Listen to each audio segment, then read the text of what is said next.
लखे कन्हियल झूले तोर बेनी रे। कहाँ ले आले अल बेली रे, कहाँ ले आले अल बेली रे। ओहो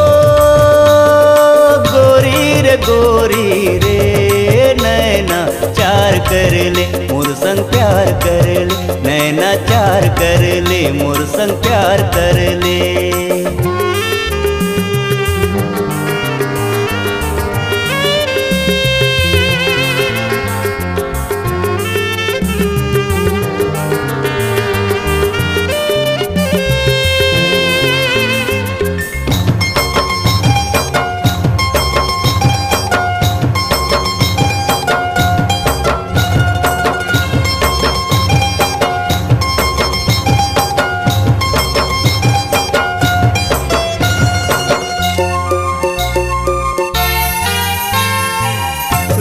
दिखत हवे जैसे सोना, मथा के टिकली तुर जैसे नगीना। रूप दिखत हवे जैसे सोना, मथा के टिकली तुर जैसे नगीना।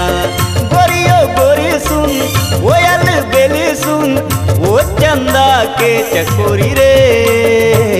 कहाँ ले आले अल बेली रे, कहाँ ले आले अल बेली रे। ओहो गोरी रे नैना चार कर ले मोर संग प्यार कर ले, नैना चार कर ले मोर संग प्यार कर ले।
के चकोरी रे कहाँ ले आले अल बेली रे, कहाँ ले आले अल बेली रे।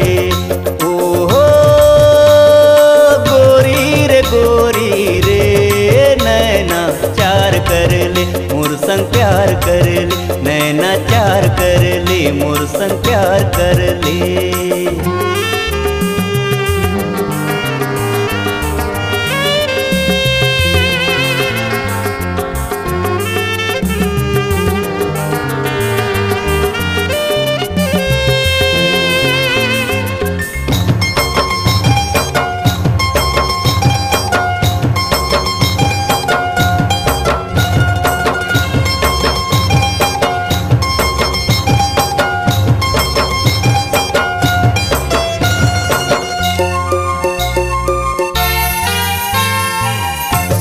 बरस के तंगला जोगा के कहाँ रहे रानी ये लतें लुका के। 16 बरस के तंगला जोगा के कहाँ रहे रानी ये लतें लुका के।